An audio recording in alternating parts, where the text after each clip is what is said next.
3 minutos para las 10 de la mañana. Recuerdan ustedes que ayer junto a Danilo lucíamos unos lazos de color naranja y les hablábamos del Día Nacional de Prevención contra el Suicidio y hablábamos de algunas cifras que se han manejado en los últimos tiempos.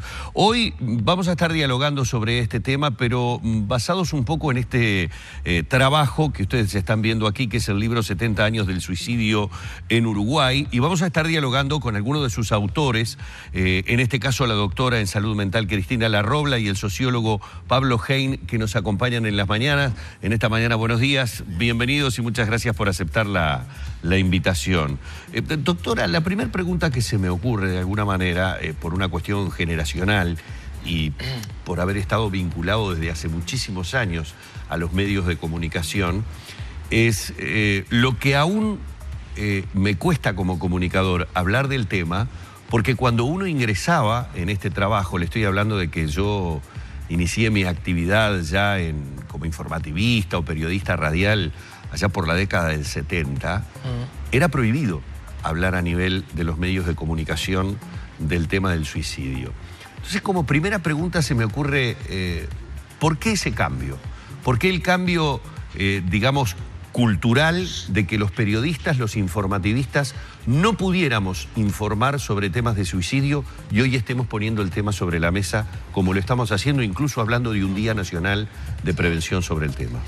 Es interesante lo que estás planteando y lo hablábamos un ratito antes de empezar el programa, ¿sí? En relación a mitos que hay, ese era uno, ¿sí? El que estaba prohibido informar. Nunca existió una ley que prohibiera, ¿sí? Sino que esa prohibición estaba más en el imaginario social de la gente, ¿sí? Sí es cierto que se han hecho un montón de investigaciones en donde podemos encontrar dos bibliotecas. Una biblioteca que dice que no es conveniente informar y otra biblioteca que dice que sí, que hay evidencia científica de que el hablar favorece y funciona o oficia como factor protector. Pero hablar no de cualquier manera, sino de una forma responsable, ¿sí?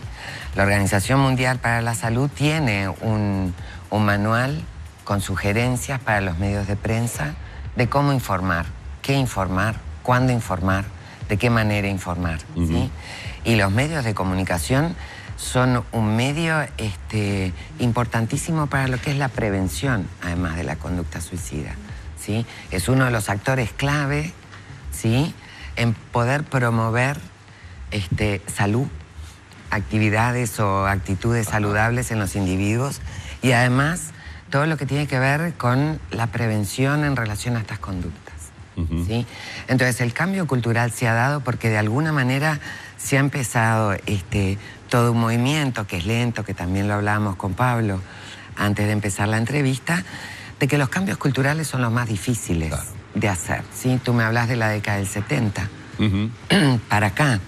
Y del tema del suicidio se ha empezado a hablar muy lentamente en los últimos años. Digamos, se ha puesto sobre la mesa como tema de debate, así como se ha puesto el de la sexualidad y nos hemos acostumbrado a que ingresó a las aulas, al sistema educativo, a empezar a ser un tema que se puede tratar, lo mismo en la violencia doméstica, y ahora, por suerte, le toca a este problema grave que tiene el país.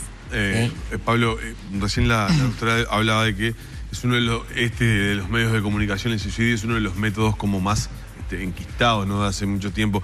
¿Qué otros mitos hay que derribar, digamos, que están allí y que definitivamente hay que derribarlos para poder superar este dato lamentable que tenemos de tasa de suicidio en el país? Bueno, en primera instancia, uno de los mitos que hay que derribar justamente es empezar a hablar del tema del suicidio. Hablar, así como lo decía Cristina, hace 10 años no hablábamos de sexualidad, hace 5 años no hablábamos de las sustancias, de cannabis, digamos, la sociedad lentamente empezó a tener esos cambios, con sus ventajas y sus desventajas, con sus críticas y con sus cuestiones a favor. Creo que el tema del suicidio o el tema de la muerte o el tema de los problemas de salud mental hay que comenzar a socializarlos y sacarlos de esa cápsula netamente sanitaria para transformarlos en un tema más social, cultural, económico y hasta incluso político. Entonces me parece que ese es el primer mito que hay que derribar, comenzar a hablar. Los otros son el tema de las estadísticas, que hay que manejarlas con cierta premura, con cierta solvencia, o esos mitos que los uruguayos nos suicidamos más que en América Latina porque somos tristes y nos suicidamos en invierno, o hay suicidios en adolescentes importantes. No, en Uruguay los uruguayos nos suicidamos en todo el correr del año, nos suicidamos más a fin de año, o sea, en estaciones de verano que en invierno. Hay algunos mitos que se fueron tejiendo, construyendo y sosteniendo para, de alguna manera, velar este tema.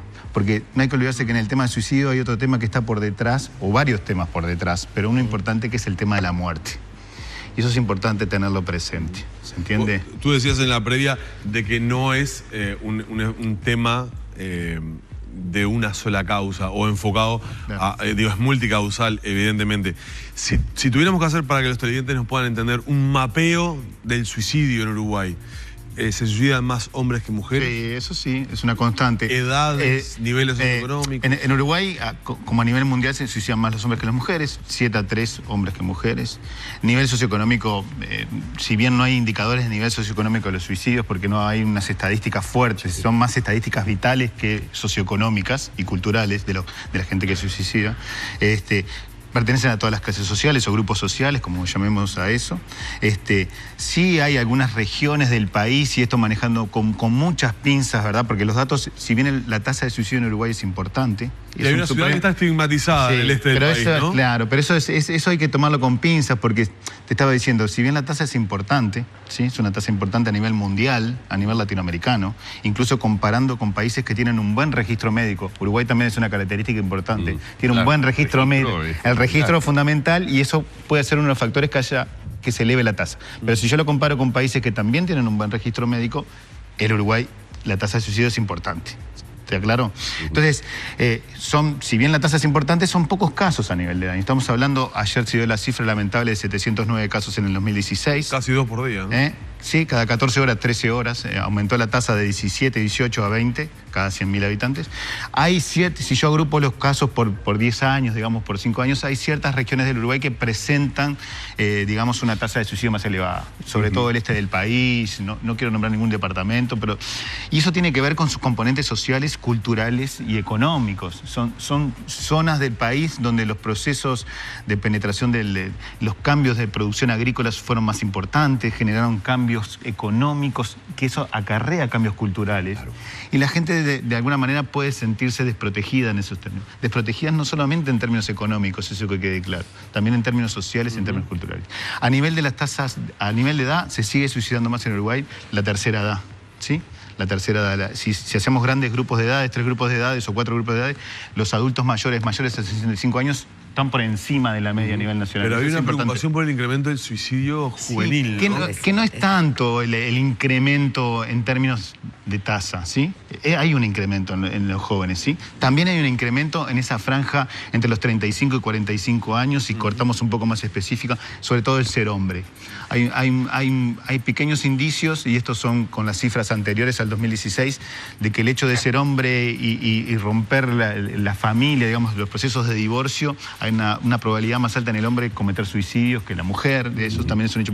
Eso también nos habla de la masculinidad, de ciertas cuestiones culturales que hay en la sociedad. Claro, ahora Pablo decía, doctora, en el arranque prácticamente asoció la palabra suicidio a la salud mental.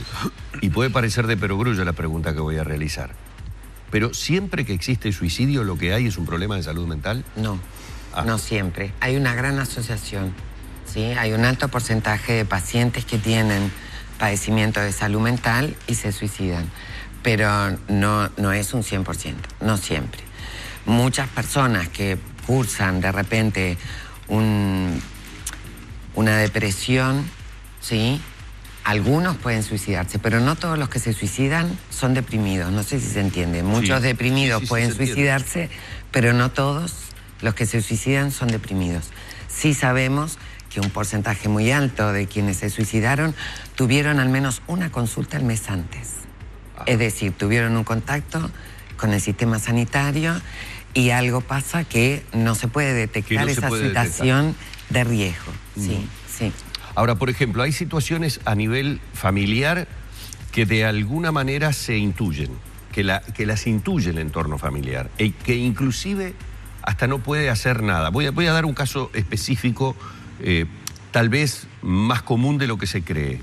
La pérdida de uno de los cónyuges en una relación de muchísimos años. Acá estamos hablando, como decía Pablo, de personas de tercera edad.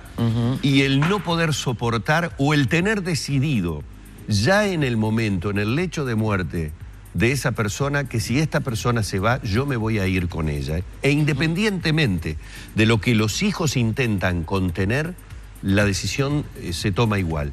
Allí, ¿cómo se define técnicamente? ¿Pasa por una depresión? ¿Pasa por un tema de salud mental? ¿O hay algo ya cultural, una convicción, a ver, casi romántica? Miren lo que digo del tema suicidio. La pérdida de vínculos. Un matrimonio no solo te da una unión conyugal, también te da cierta protección y cierto reconocimiento social y cultural. Y ante ese matrimonio que tiene tal vez 30, 40, 50 años de vínculo, de protección, de reconocimiento social, uno de los cónyuges se puede sentir afectado. Y hasta entonces hay una cosa, porque voy a cosas que quiero marcar, metido en la cabeza, y vuelvo a esa cuestión cultural que me parece que, por ejemplo, en muchos lugares, estoy hablando desde mis 50 y pico de años, yo soy del 62, yo me crié con un entorno familiar de tías, tíos, de madre, de repente, con aquello de que hasta la muerte nos separe. Es decir, hay como una cuestión arraigada de que determinados vínculos solamente pueden seguir en el más allá. Entonces, lo digo porque me parece que hay cosas en ese sentido que para muchos pueden sonar anticuadas, pero para muchos que nos están viendo son como sagradas. Sí, yo te diría que en esto que tú planteas, lo religioso, y si entramos en lo que tiene que ver con el catolicismo, ¿sí? De alguna manera está penado el suicidio. Entonces, el que hasta la muerte nos separe, ¿sí? Y si la decisión pasa por acompañar a ese compañero que estuvo prácticamente la mitad de mi vida conmigo, sí, desde el punto de vista de la Iglesia, está punido, ¿sí? Desde las religiones es un acto punido el suicidio, ¿sí? Y a lo largo de la historia ha tenido significaciones claramente punitivas, ¿sí? Quien se suicidaba no era enterrado en un cementerio, era enterrado aparte, no merecía, ¿sí?, esos lugares. Entonces, la decisión del suicidio en ese sentido de la pareja creo que no acompaña un pensamiento religioso. ¿Sí? Acompaña más esto que trae Pablo, que tiene que ver con la unión y lo que significa la pérdida. Porque la tercera edad y las parejas de tercera edad, el acompañamiento es algo que sostiene. Porque los hijos ya no están en la casa, el matrimonio queda solo, aislado también socialmente, pues se pierden vínculos, se mueren amigos. Es un proceso y un momento vital muy particular. ¿Sí? Entonces, la decisión de ese cónyuge de quitarse la vida porque queda solo, creo que pasa por otros carriles distintos que no son estos que tú traes. Pablo, pero que está buena la pregunta igual, ¿no? ¿El suicida se detiene a elegir el método de eliminación o es una acción no premeditada? Bueno, específica, en algunos casos puede ser que sí, que sea una decisión premeditada. Te reformulo, ¿cuál es el método más común? El método más común en nuestro país, hace cuestión de 10 años aproximadamente, pasó a ser el ahorcamiento, que según algunos expertos dicen que es el más racional porque tenemos ese método o ese mecanismo al alcance de todos. ¿El más racional? El que lo tenemos al alcance de todos. Las armas de fuego dejaron el segundo lugar y el ahorcamiento es el primer lugar. 7 de cada 10. Lo que pasa es que en el caso del ahorcamiento hay una preparación, ¿no? Sí. En el otro también, En el otro también hay una preparación, en la ingesta de veneno también hay una preparación. Pero más allá de los métodos que se apliquen, hay cosas que hay que volver a rescatar como importantes. Esto que decía Humberto de la salud mental. Me parece que también los procesos de salud mental tienen su génesis, o algunos pueden tener su génesis en una base social y cultural. No sé si me explico. Es decir, si a cualquiera de esta mesa le sacamos los vínculos, sea la unión matrimonial, sea nuestro trabajo, sea nuestro grupo de amigos, tenemos una probabilidad un poco más alta de caer en algunos problemas más psicológicos y psiquiátricos que cualquier ser humano. Entonces, me parece que esa idea de vínculos, de cuidarnos, de hablar el tema entre todos en una medida responsable, de comenzar a poner el tema, no solo del suicidio, el tema de la muerte, sacar el tema del suicidio como netamente un tema sanitario, transformarlo en un tema país. ¿Sí? La muerte, el suicidio, hablar esto que decía Cristina. ¿Por qué en Uruguay no piensa sistema de protección para la tercera edad? Darle vínculos a la tercera edad, a ese club, redes de sostenimiento, clubes diurnos, paseos. ¿Por qué no? Eso otro estigma que hay importante también en nuestra sociedad es que son ciertas familias suicidógenas, ¿no? Con problemas psiquiátricos y ciertas familias. Sí, sí. Y eso es un manto que le ponemos, es una capa que le ponemos al suicida para olvidarnos del tema y para mirar por otro lado. Arrastran antecedentes familiares, ¿no? Entonces, mi familia no tiene problemas, son los López o son los Hein, vamos a poner, pongamos cualquier apellido. Entonces nos quedamos contentos porque son esas familias. ¿Por qué no pensamos que esas familias tienen un acto de muerte muy violento, inesperado? ¿Por qué no el Estado les puede brindar? No que la familia vaya a golpear al sistema sanitario, sino que el sistema no el Estado, la sociedad le ofrezca un psicólogo social, un asistente social. No solo a esa familia, sino al contexto más amplio, claro, al edificio. Ahí va la concepción del problema como no un tema de salud mental específicamente, sino un tema social. Exactamente. Te voy a contar una anécdota que me dejó impactado en estos temas. En el País Vasco, en la Universidad del País Vasco, en la biblioteca, es una biblioteca importante, de 5 pisos, hay 4 leyendas inscriptas en mármol en el hall, ¿no? Es un hall muy amplio, más grande que este estudio. Hay una en árabe, una en euskera, otra en inglés y una en castellano. La leyenda que está en castellano ahí es el drama del desencantado de Gabriel García Márquez, ¿no? Gabriel García Márquez. Es un drama de un suicida. ¿Sí? Y cuenta, cuando se arroja a la ventana, lo que va viendo por los demás pisos, por las demás ventanas de los demás pisos, que ve alegrías, que ve tristezas, y que esas cosas de alegría o de tristezas no llegaban a la escalera común, es decir, que no eran socializadas por todo el edificio. Y de alguna manera se da cuenta que cuando pierde la vida, perdió muchas cosas importantes por qué vivir, por alegrías y por tristezas.